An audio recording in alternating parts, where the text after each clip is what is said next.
Hey, Wholeness, welcome. This is Josh, and today's event is I messed up. Now what?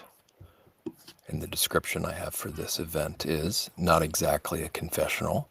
This live session plans to explore some recent life lessons, expanding them into how to make the most of our mistakes, including discerning if, when, and how to quickly correct without making things worse, perception and perspective, scrutinization and adjustments, and generally learning about how to generally learning about abandoning, avoiding, wow, easy for me to say today, preventing, counteracting, transforming, transmuting, and transcending certain flubs. So before we jump in here today, let's just do what I usually call the three breath highway, or what I've been taught as from someone else, the three breath highway. So take a comfortable position. Don't spend too much time though. Close your eyes if that's comfortable. And let's just be present for three full inhalations, exhalations, and the pauses. So every moment of the inhalation, pause, the exhalation, pause, and just take a few more breaths like that.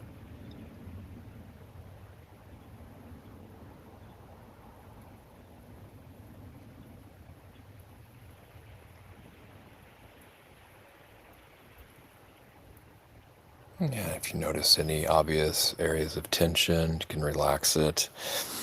And welcome everyone. If you can see behind me, I plan to be on this hedgerow sooner rather than later when I can get to it. So apologies if that's too distracting, but it's a warm day here in Denmark. So now I'm going to talk about me messing up, or the perception of doing that. I want to jump into use this time for some specific concrete examples. I know I can talk in abstract terms quite a bit, so I was going to mention some of these specific things, but I think the key here is maybe not to get too bogged down in the extremes of the super details. I mean, people might think this is going to be too detailed. Oh, you're over scrutinizing this. You're looking at it too. Who cares? What's the big deal? You're looking at it in too much depth. It's not that big a deal. Quit putting it under a microscope. And I can see that. And the other way is just too general, too vague advice, where it's not really grounded in reality. So I will put it under a microscope here a little bit and look at it, but just know these are things that you don't have to go into this depth and detail. You can just take what's helpful for you and just leave the rest, okay? And I would love to hear how you would have done things in these situations too, how you might have done things differently. And please share at any time things that you have gone through where you've messed up, and then what came of it, and how you responded either in not a skillful way and then learned later, or you corrected it right away and something better came of it. I think the other danger here, or potential thing, is to start reinforcing that, okay, well, I need to make mistakes. That's the only way I can learn. So the more I can fail and then go back and do it, the better. Then I get into a habit of constantly, I don't know, getting in trouble, making mistakes, and then correcting them. And that's not what we're here to do either. These aren't necessary as well to do things like this over and over and to reinforce such behavior. So that's kind of another danger, that we're reinforcing this idea. I don't want to do that either. So we're just walking around here and learning. So chime in, whatever. So the first one, I just got back from England, and there was the place I was at, a retreat center, and I'll try to keep things as anonymous as possible. And she warned me. I was in the laundry. This is a work retreat, and exchanged service for being there and being able to do extended practice in the tea towels. So these are basically dish rags, or what's called in America, things you dry dishes with. And we both joked about it, but I didn't realize how serious really was. So this particular dish rag, you have to fold it in a certain way and put them in a bucket. And they have to be put and stocked at certain times, very systematic in order to have things function, to have dishes dried and whatnot. Okay, so I got a little bit behind. I didn't do a load of laundry when I was supposed to, so I was a little bit behind, real pressed for time, and so I didn't fold them the right way.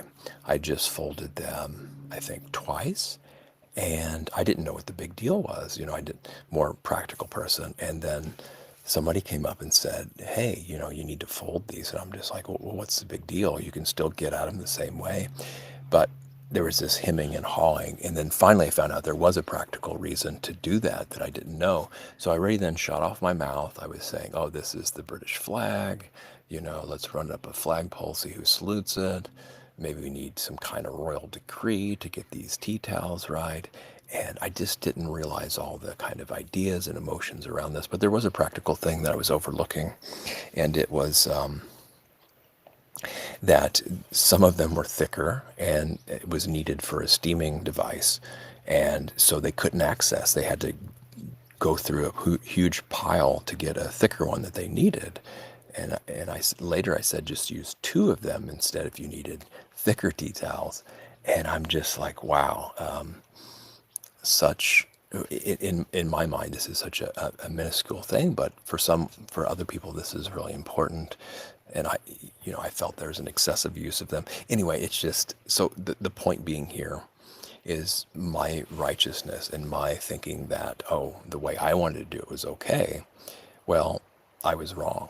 I was wrong that I didn't see what was needed in that moment. And this is where following directions is actually helpful and lack of innovation is helpful. So this is a real easy one. What I did is after talking to the person in charge, then I just followed the straightforward rules. It really wasn't worth doing anything different or standing up for the way I wanted something like this. Is ridiculous. So my oversight was wrong. I mean, not wrong, but it's just in this situation, it was just easy to just follow how they've done it, and then things go along the way okay they're okay. So this is not a battle to take. So what I learned from that is, yeah, a lot of times maybe there's wiggle room, but it just doesn't need. Sometimes it's just simple, straightforward, follow it as it's been prescribed. And that's a fairly easy one. And that was easy to take care of. So that's a common one. And I think we can all relate easily to, okay, do it this way. And then that's it. And then there's other times when people need to speak up and they won't do it. They won't even question anything whatsoever. Okay, now the other one came to another place I was staying at, and it was over a bathroom door. Now this one was a little bit more significant. I mean, they seem like the simplest, ridiculous things, right? And this is how kind of a lot of issues get started over simple, ridiculous things or very minor things, but they escalate. And so there was a bathroom door. Someone was staying right next to it.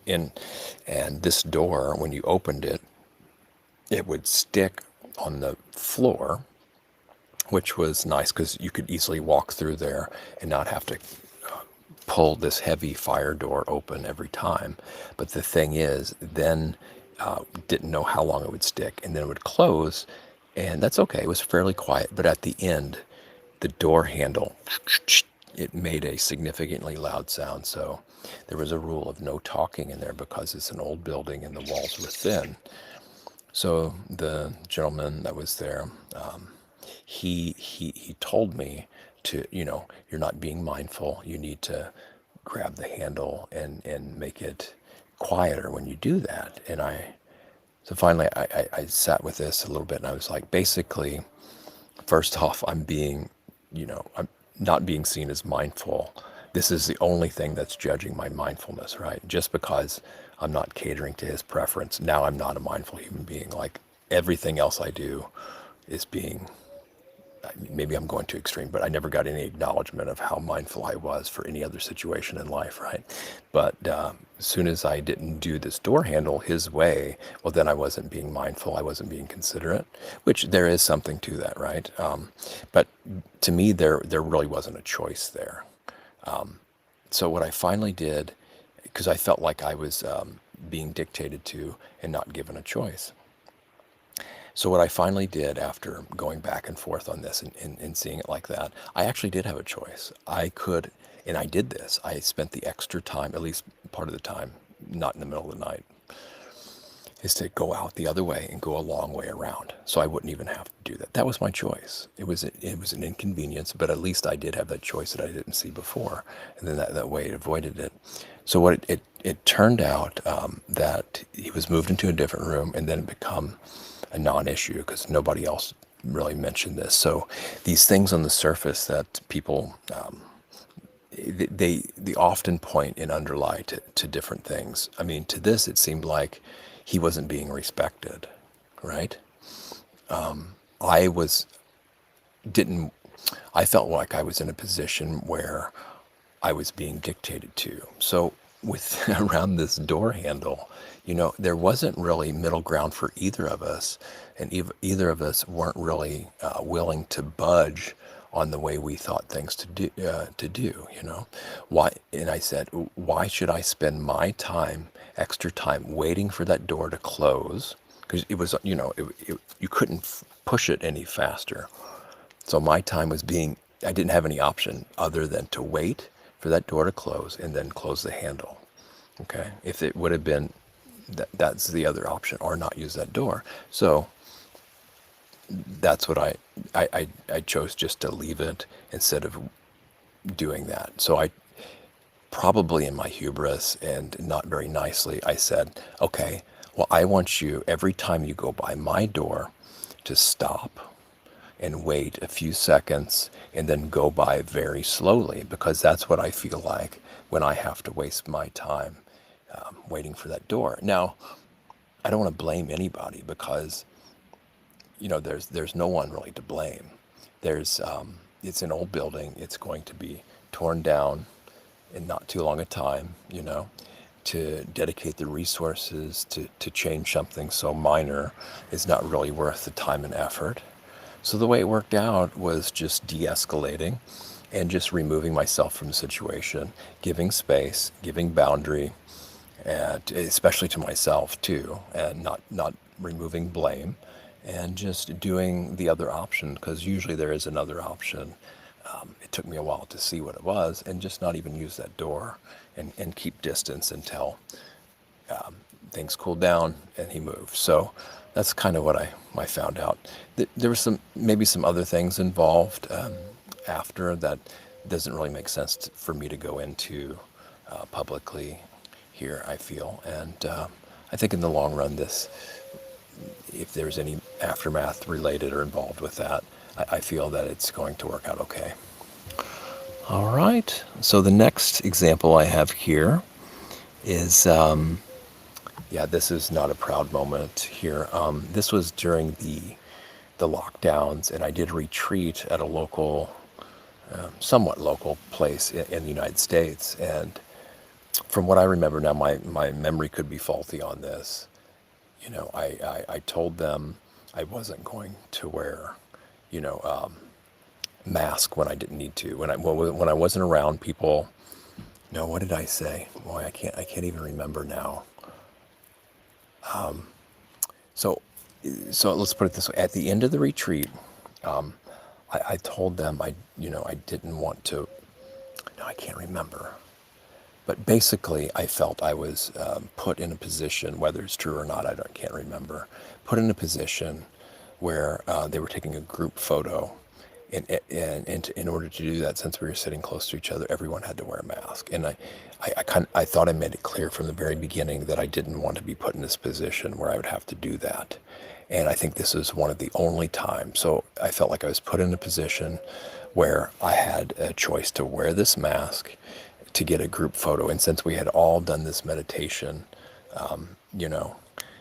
and this retreat, for me to be the only one that didn't do the group photo, then it would have caused less harmony. But I was seething.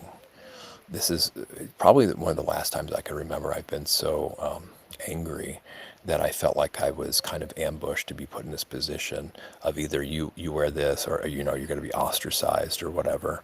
And so I made, unfortunately, I made a conscious choice to I sat there and but I looked with the intent of, I am so angry right now. I've been put in this position. I do not want to be put in this position. I feel that this is the least bad choice that I have to, that I'm going to be taking this picture.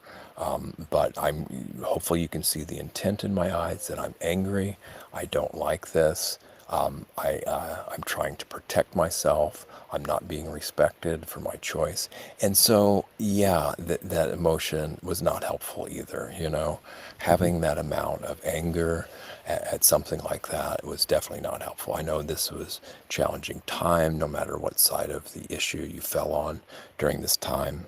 And the amount of fear involved, I find was the most damaging thing, no matter how you ended up choosing your health care on this. And I say, as long as we have a choice in our health care, then there really isn't a huge issue, because then it just gets into opinions. But if we have a choice in this, then I think it's not a huge issue.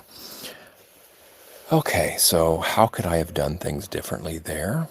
I really don't know. It's easier, in retrospect, it's easier to say, oh, I should have done it this way, I should have done it that way. But this is one where it was just completely, I don't know if it's an old country saying hogtied. I don't know if that's the right terminology or not. But either way, yeah. So this is one where I didn't adjust quickly, and I made things worse. So, yeah. That's a tough one. I'm still wondering about how to do it differently. I mean, I didn't want to just sit there and take it. And I also didn't want to cause some kind of division. And so, yeah, there was a lot of these situations I feel during the lockdown. Looking back, though, we can always have kindness and compassion for that situation, for sure. So that was a tough one. I'm open to y'all's advice on that as well. And I have a comment here. It says, I actually appreciate the microscopic lens on these simple things. They're never really simple after all. Thank you, Josh. Yeah, I totally agree on that for sure. Thanks you for that comment. Not everything is really high and lofty spirituality and, grandiose teachings and things like this. It's down to the nitty gritty everyday life a lot of times. Okay, so the next one here. This would happen recently.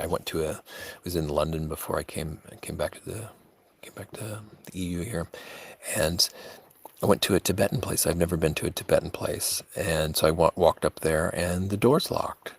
And I was like, oh well. And then I look on, and well, actually, I didn't look beforehand, but there's somebody out on the street. It was a lay lady, and she said, "Oh yeah, we're closed on such and such. They're not open till then." So then I proceeded to talk about the tradition and lineage I just came out and practiced, and she seemed interested and knew one of the main senior teachers in that lineage, and we talked a little bit. And then a nun came out, and for whatever reason, we just talked really briefly, and she said, "Oh, we're having this big, or the abbot's coming in, and we're having this big extended ceremony," and just out of the blue, spontaneously, without me even realizing it came out of my mouth, I leave the day before that. It looks like I just missed it. Thank goodness. And then I started laughing, ha ha ha. So, and then she just turned around. It's kind of an inconvenience for her to come up and speak anyway, but from what I remember, she turned around and walked away right after that. I don't think there wasn't much animosity, hard feelings, or anything like that. But I was just and I talked a little bit to the laywomen, or maybe I didn't, but then I just walked on and I was reflecting on it later. It's like, well, why did I say that? And what's going on? And I don't want to get into speculation. It's something, but what this led to is intuition, right? And this will tie into another thing. And there's a difference between intuition and just complete delusion of heart and mind, right? So one of the ways to discern this is if you get these kind of intuitive messages and you act on them, and it seems that a benefit comes from them, then that's good. Or if you get intuitive messages, this is more my case, and then ignore them, and then something it kind of does happen, and then there seems to be consequences for not paying attention to them or regarding them, then yeah, I think that's kind of a goalpost. But if you kind of get something and you act on it, and then the opposite, then it's maybe it's not too intuition. That's kind of distorted stuff. So, but this one seemed, and wasn't really clear what this was. It's kind of a spontaneous, just saying, and yeah, I don't know what to make of this other than maybe I intuited something. Well, I don't know a lot about the Tibetan tradition, but there is some secrecy going on. So what if, let's just frame it that way, what if I intuited something that was energetically powerful and a challenge, and that needed to be counteracted with ritual? And then I was picking up on that. I have no idea. I guess if I really wanted to research this, I could look up if there's a set schedule for annualized rituals or something like that, or if it was a special occasion. But I don't even know what it entailed or anything like that. No details were said. It could have been my weird sense of humor doing this, you know? So it's a tough one here. Sometimes these spontaneous things to say, compulsions almost, can be helpful, but a lot of times they're really not. And so this is where restraint comes in too. I think this one, yeah, that it was just too weird for me to weigh in. I think probably this one, it would have been just as good, if not better, had I restrained that. Sometimes some things are operating that are beyond our knowledge and control too.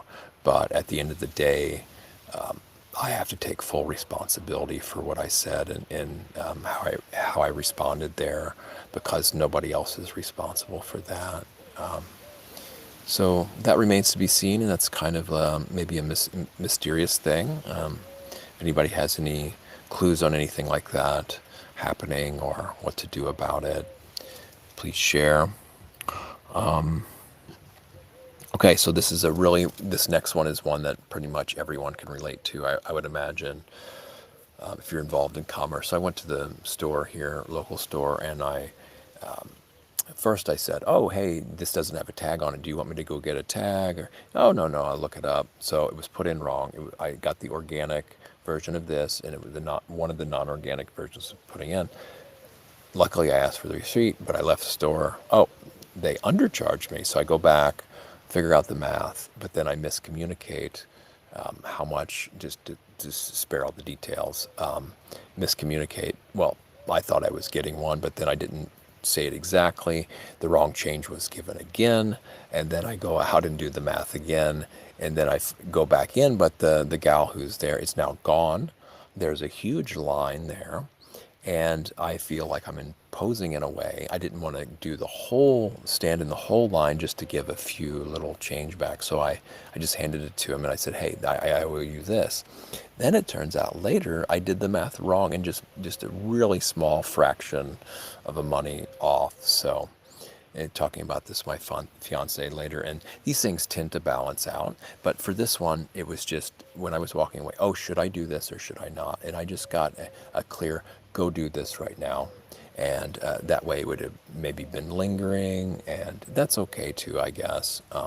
But for whatever reason, but then what do you do when other complications come in, and do you follow it through, or do you stop at some point, or you just allow it to go off? And I think this is about the severity of what it is. So now this has I think, small consequences. It's not that big a deal. I don't think it needs to be made that much of. But this is what I chose to do in this instance. And just go back there. But maybe a third time back, probably, I don't know. Okay, so another example of the ignoring intuition thing is the other day I was digging in the ground in the garden, and there's all kinds of critters in there, right? So I had this thing started hammering my thumb. It was hammering. So this insect landed like 2 or 3 times on my thumb, and I got right away. Okay, you're intruding on where it lives. It's saying, stop, and go away, because this thing is obviously giving you a signal. It's hitting you several times around the same spot. But I ignored it, and it bit me. And then when I was trying to brush it off, it died because it was really attached, and I didn't mean to kill it. It just, it was kind of freaking out a little bit. And yeah, unfortunately I killed it. And so, yeah, that's the time when ignoring the intuition was not helpful. I could have easily sat down the shovel, backed away for a little bit, and looked in the ground what was happening. So, yeah. All right.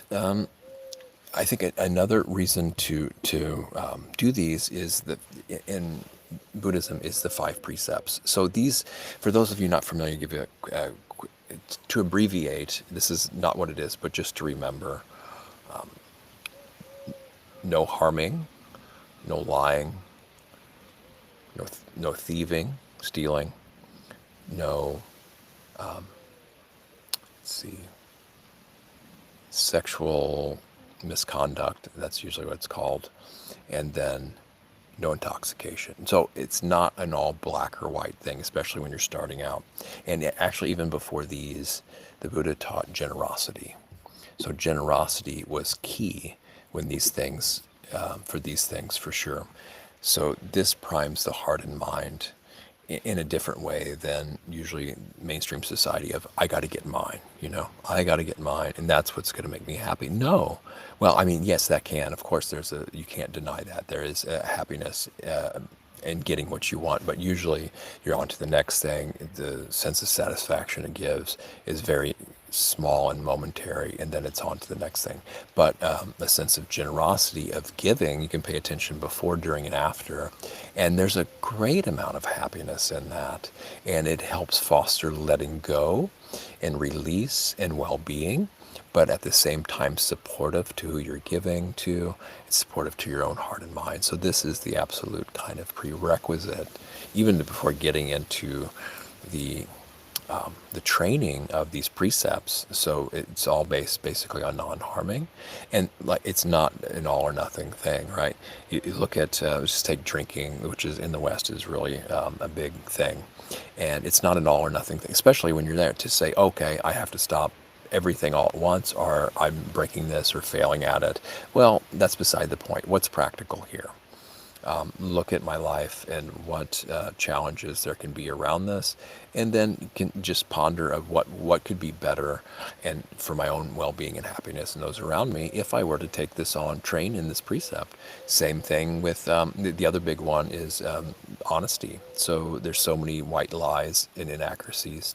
We don't have to tell the whole truth, but how might my life and those around me be improved by me gradually training to say less and less inaccurate, deliberately inaccurate statements that I know are false, And how might I go about that? I don't have to say the whole truth, but honesty, especially to oneself. And how might I train in that gradually?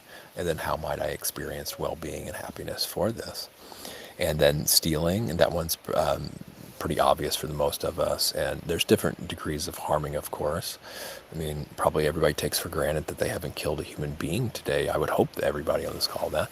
So all these things in our behavior and messing up they tend to go with these, and the reason is not for me to be a morally superior human or to be righteous or have righteous indignation, but at the end of the day, actually spending some time training in these is a foundation for all the practices, meditation practices that we are into, and different other practices, because without a firm kind of ethical foundation, the other practices are great. I mean, it's better than so much, but they're almost like a house of cards for the most part. If we don't have the conduct, behavior, and the intention behind it firm and stable, that's kind of the most important thing us as lay people can do. All right, so I've got just a couple other quick little stories here, situations like this. When I was at this other monastery, and I thought, I know plants, I know gardening, I grew up in an organic garden. I know what most of these plants are in basil, but I picked the wrong thing. And they came and said, that's not basil, this is basil. And of course I knew that. It was just kind of momentary lapse in judgment. And I guess I felt a little bit silly that I kind of built myself up, and then I made this obvious mistake or whatever, and it didn't seem like that big a deal. But then the connections behind these things, and maybe I'm stretching here, and maybe I'm just free associating too much and making connections that aren't there. But what I thought about this is then my brother's dog is now named Basil, right? There was a hilarious TV show back in the day where one of the characters' names was Basil. Of course, but what this goes into, the naming thing, and then that made me think about the other end where someone else that we know has messed up. So this is the other end of the coin here that I want to address really quick. And this has to do with a family member and one of their children. And they kept the name secret on this child until it was born, and then they revealed it.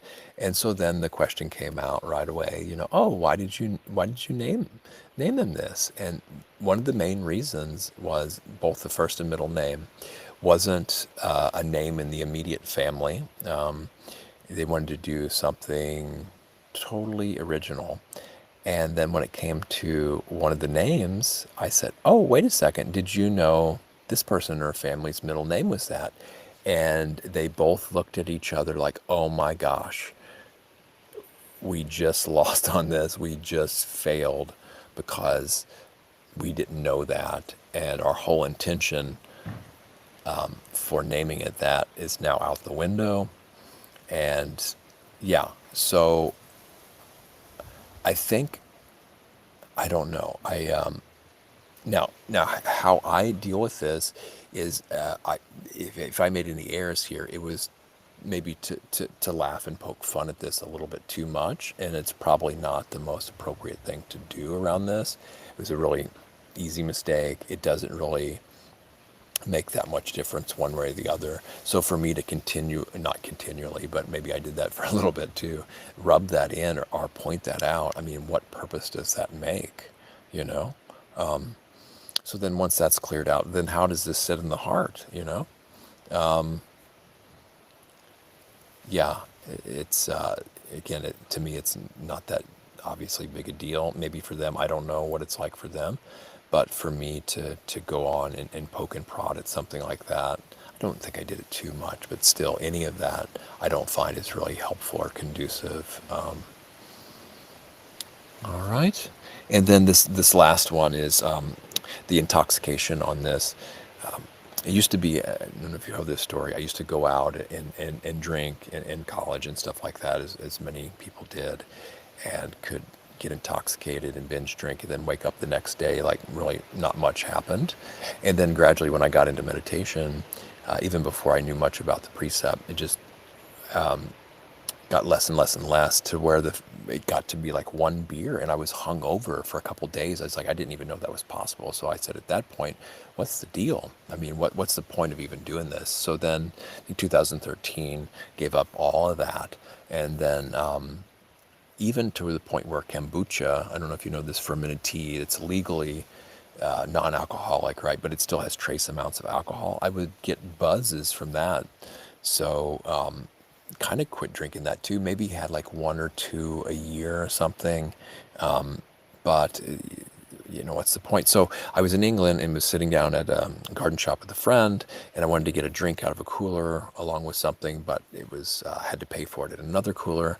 So I decided not to do that, and there was another tiny cooler, and I got a bottle. It looked like a soda, right? It looked like a soda. It had a flavor in it. Had like a fruit flavor. So I was like, who puts? I guess they do put fruit in beer and stuff like that, but there's all these different flavors that are similar to sodas, pop or whatever we want to call it. And turns out it's a shandy, and I didn't know what a shandy was.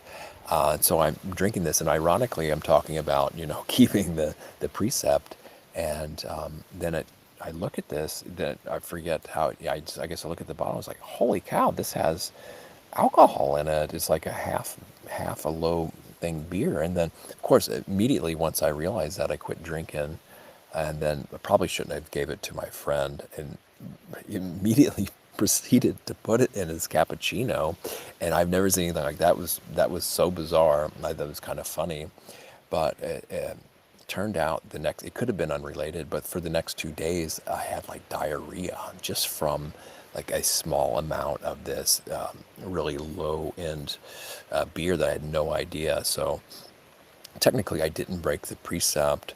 Once I knew that it was in there, then I stopped. If you don't know what it is, then you're not breaking the precept. There's different ways to do it, different guidelines around this. But I probably shouldn't have gave it to him either. But I maybe throw it away. So some of these things pop up. We'd have no idea. That's an example of where I corrected it really quickly, but then it was unclear that I should have gave it back to him. But if somebody's already drinking anyway, I don't know. Yeah. All right. Well, this has been over 30 minutes here. So if you guys would like to share, have any questions, anything like that, let me just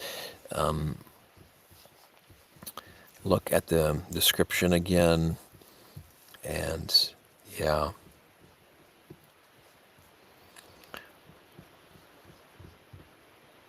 So I think I went over about maybe how to abandon, avoid, prevent, counteract, transform, transmute, and transcend some of these things. Of course, the abandoning comes in